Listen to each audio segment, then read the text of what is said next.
Hello,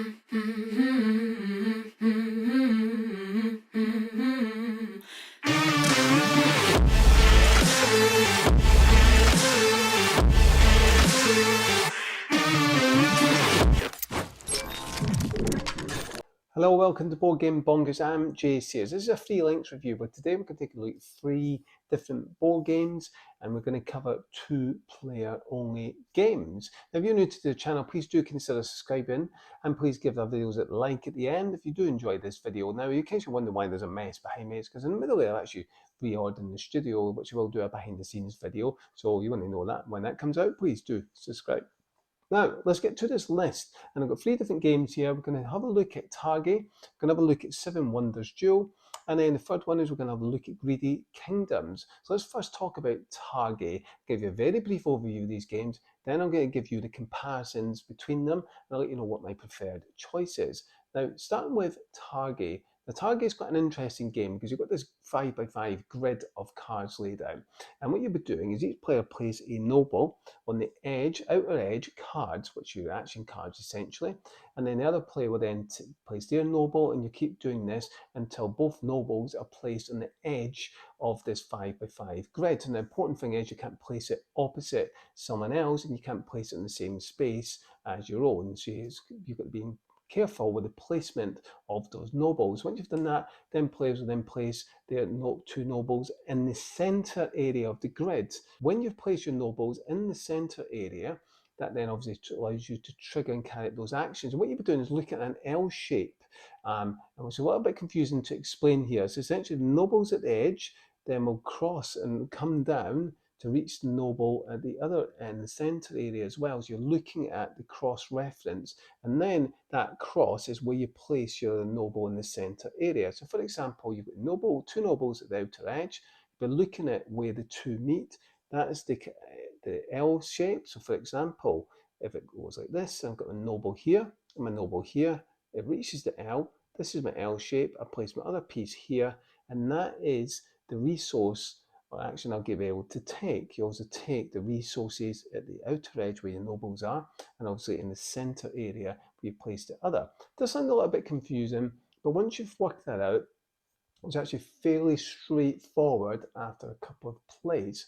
And what you'll also be doing, some of the actions are collecting resources, dates, salt, you've got gold, and one of the actions is taking a card as well. And what you'll be doing is taking cards to place in your tableau in front of you, and they can give you a one-off ability. Now those cards are also used to place in the center area, because at the end of each round, you'll be placing those cards with new cards. And you also have this robber I didn't mention. It goes all the way around the board. That's right, the outer area of the cards. And you can't place a noble on a space where that robber is. And if it gets to the corners, they will take resources from you as well. Although there are cards that counteract that if you can get those cards.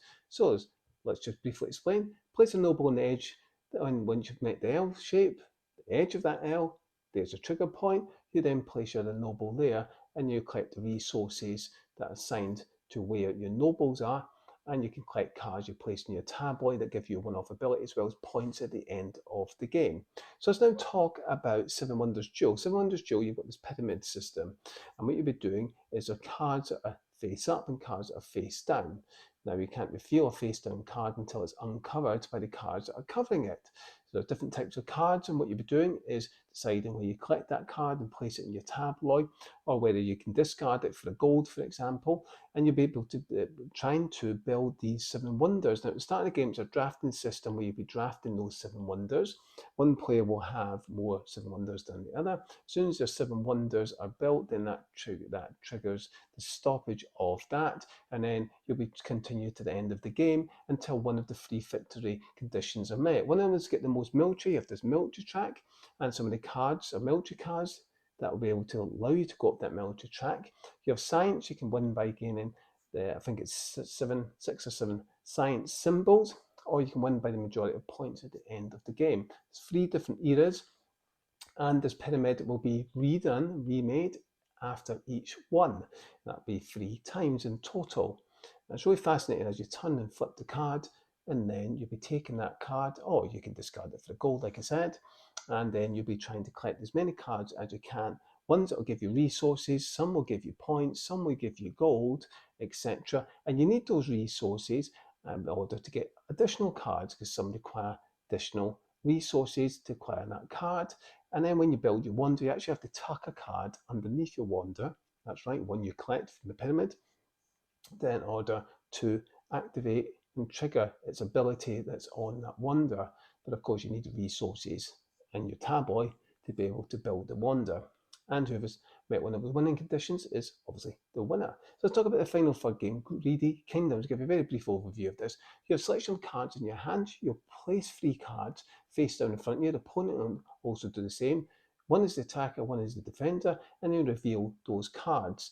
And if your symbol matches what the defender has got, then it voids that card. Any cards that don't have a matching symbol of opposite what card is opposite, then you gather resources indicated on that card. Some cards let you change resources into other resources.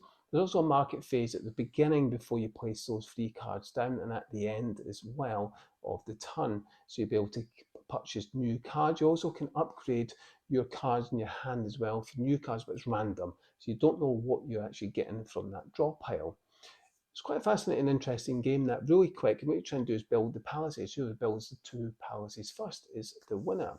So let's now talk about the comparisons to these.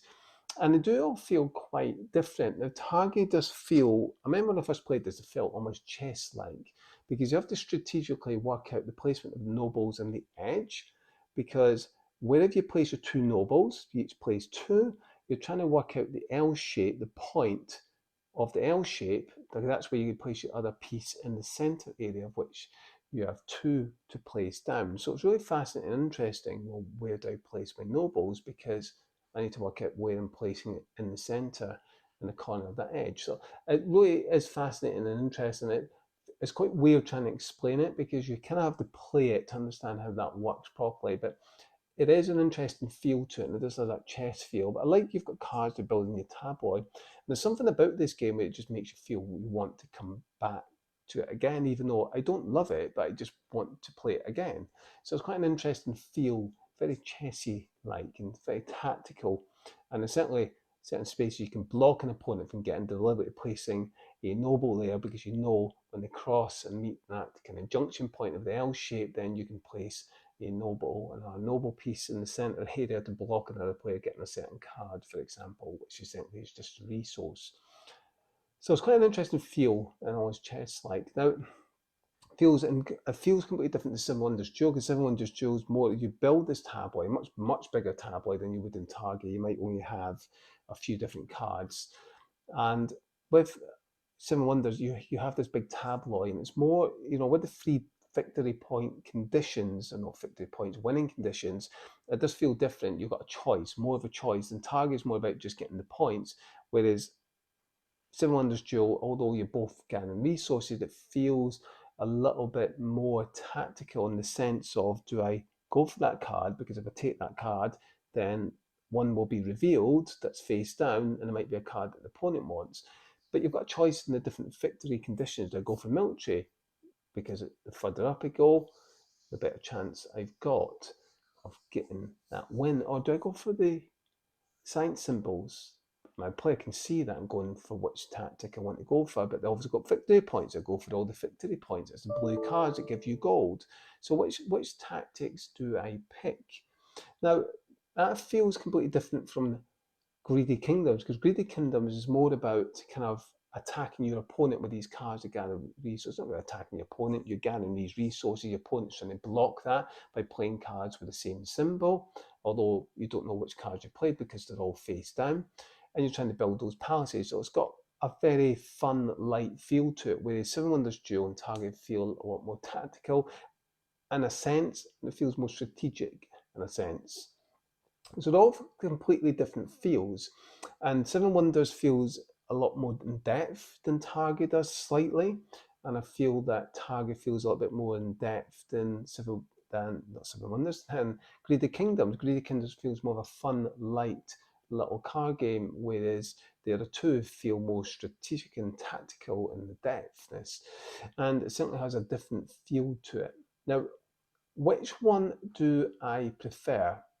Now, I love the pyramid system and Seven Wonders Duo. I just like that pyramid system and how that functions. Now, I like Target with the tactical aspect of where do I place my nobles, but I still feel that Seven Wonders is a more deeper, enjoyable experience than Target, and it feels more fulfilling. Now, Greedy Kingdoms feels more fun, it feels lighter, and it feels quick. So it feels a little bit, let's play a quick fitting card game, I'll go for Greedy Kingdoms. I want something that's more a little bit strategic and tactical, I'll go for more tactical than strategic, but I'll go for Seven Wonders. Target, I enjoy, but I don't love it. Seven Wonders, I just really enjoy that game. That'd be my pick out of the bunch. It just has more to it. Now, what one would you pick? Which one would you go for? Because they're all good games. I enjoy them in different ways, and Target is renowned as being one of the best, but I think Seven Wonders for me is arguably the best two-player game out there, and I just enjoy it a lot more than the others. But they're all good games, and I'd highly recommend you check them all out.